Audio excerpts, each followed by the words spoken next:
Saudara, kembali kita membahas renungan, dan sebelum renungan kita ngopi dulu biar segar. Nah, secangkir kopi ini dapat menyegarkan tubuh.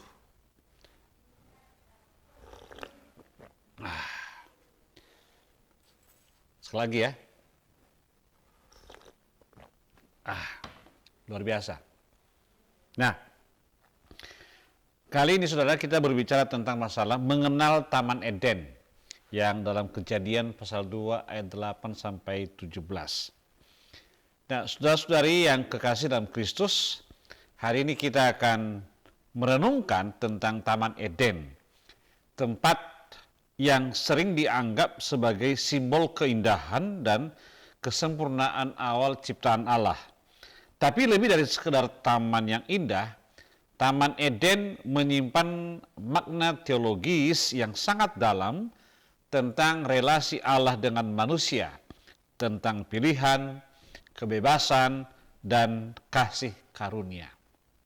Yang pertama adalah Taman Eden tempat perjumpaan dengan Allah.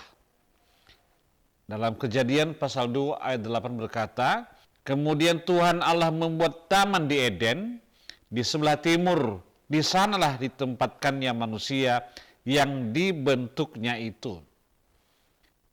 Taman Eden bukan sekadar tempat fisik, melainkan tempat persekutuan antara Allah dan manusia. Allah menempatkan manusia di sana bukan untuk menghukum, tetapi untuk membina relasi. Dalam teologi, ini menggambarkan Immanuel, yang artinya Allah beserta kita.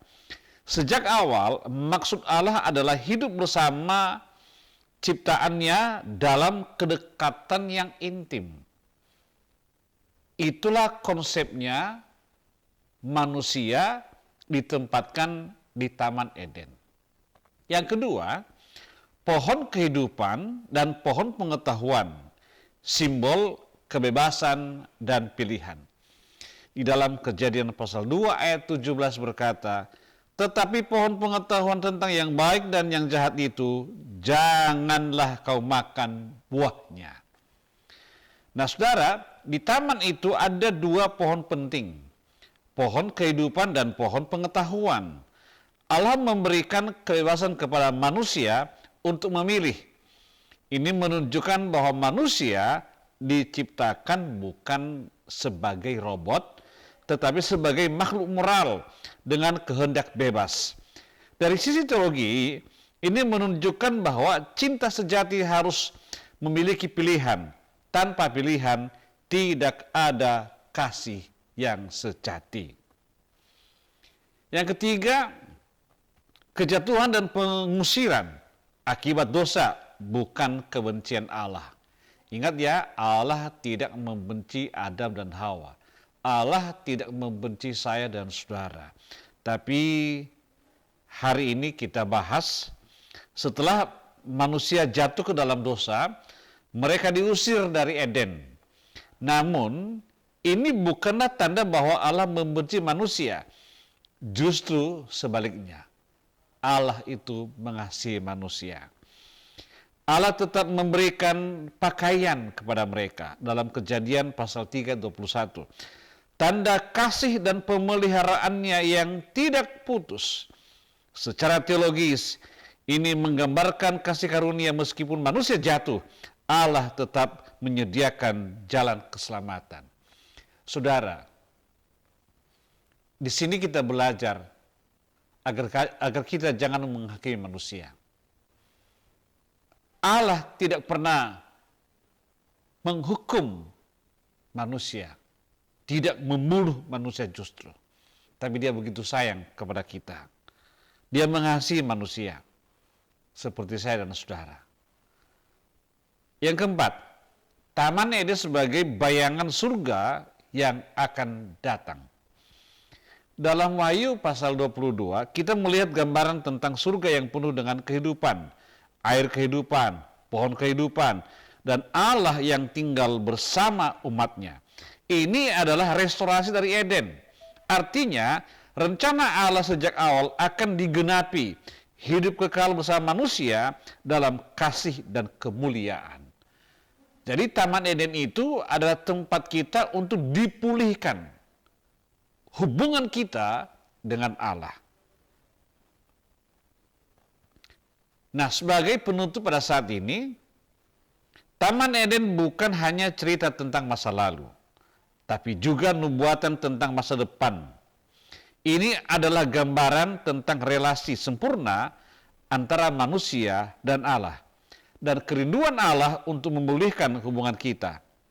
Melalui Kristus, kita punya harapan untuk kembali ke Eden yang kekal.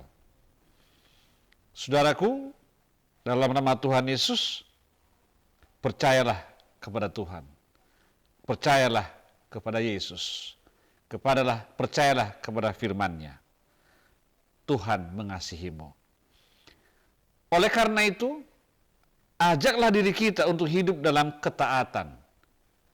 Persoalannya, Adam dan Hawa, mereka tidak taat apa yang Tuhan sampaikan kepada mereka, agar jangan mereka sekali-sekali menyentuh, memakan buah pengetahuan yang baik dan yang jahat. Akan tetapi, mereka berdua tidak taat.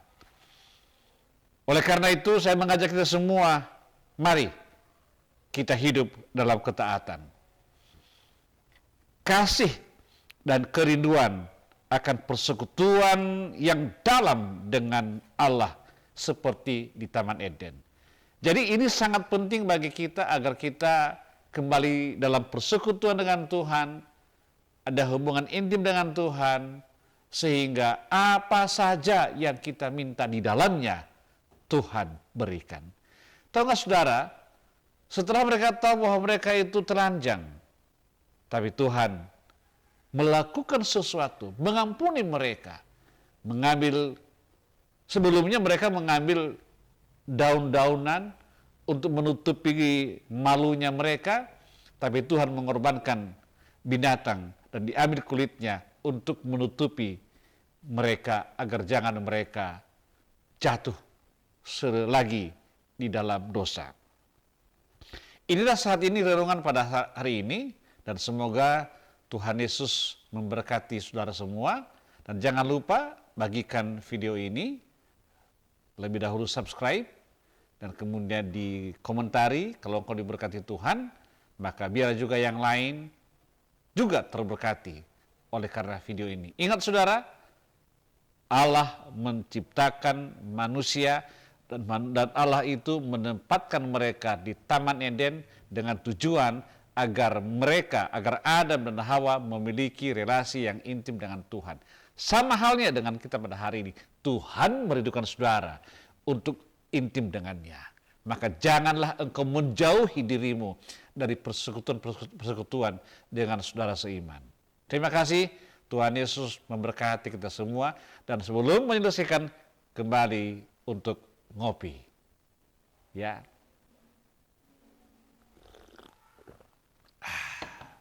Shalom.